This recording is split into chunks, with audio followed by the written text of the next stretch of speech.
So hey everyone, Face here with update number 4. I think this would be for assembly of the arms. I've already gone ahead and put together the shoulder armors. Not much to say about them. You know, they took me about 5 minutes each. They're only made up of about a half a dozen parts. The arms themselves, from what I can tell based on the instructions, aside from some differences in the armor, are basically identical to the arms from the Strike. So they should be fairly easy to go together. But most of all, I wanted to show off the hands. And yes, you're not seeing things. This is in fact 2 different colors of parts on a single runner. The white and the wine red-ish kind of color.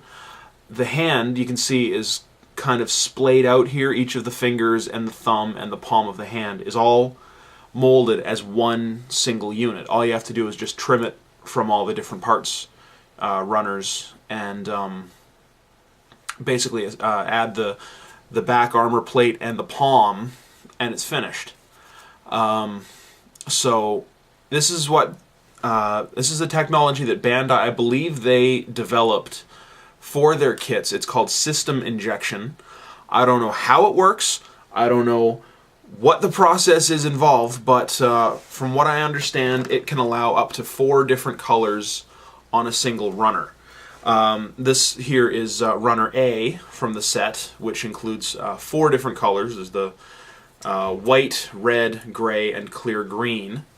Most kits from just about any size class, from high grade right up to perfect grade, have at least one runner like this, because it's just easier than having like a really tiny runner with only 3 or 4 parts on it. So, like I said, I don't know how they do it, but basically, from what I understand, it involves pumping 4 different colors into a single mold, or it might be into, you know, 4 different molds and then assembling them later on. I don't know, but it's a technology they used to use actually quite a lot more. In the early to mid 90s, in fact, they made a few kits that had a single parts, individual parts that were made of up to 3 different colors. Like, say, the shield for a model of the original RX-78 Gundam. I don't have an example close by I can show off, but it's got a red face with a yellow cross and white trim around the outside, and that would be molded on the runner with all 3 colors as one part. So it's quite an impressive technology. I believe they developed it in the mid 80s or something, and really pimped the hell out of it in throughout the 90s. But these days, this is pretty much all they really do with it. And in fact, I think on the latest perfect grade, I can't remember what mobile suit it's supposed to be, but it's from the new series Gundam 00. It doesn't even use this technique for doing the fingers, so I don't know why they seem to have abandoned this, but I always thought it was pretty cool. You know, open up a model and you see the whole hand is basically done as one part. So, but anyway, so I'm about to get started working on this, and I'll have some photos. I just bought a brand new digital camera. Where'd it go? There it is. So I'll have some photos to go along with the construction, because my old one just decided to commit ritual suicide on me. So yeah, I'll have some photos of this to go along with it. So stay tuned for that, and enjoy. Just one more quick before I get started on the actual construction of the arm. I have taken the hand off of the runner. You can see here. At the joint where each knuckle, or where each finger connects to the hand, is a ball joint, and then each subsequent knuckle is articulated with a hinge. When fresh out of the box, they're a little stiff, so I don't want to play with it too much for risk of popping something off, but very, very well articulated, while the thumb has a ball joint at the base, allowing for full range of motion, and then the second knuckle is also a ball joint, allowing for likewise full range of motion, and then a hinge at the end.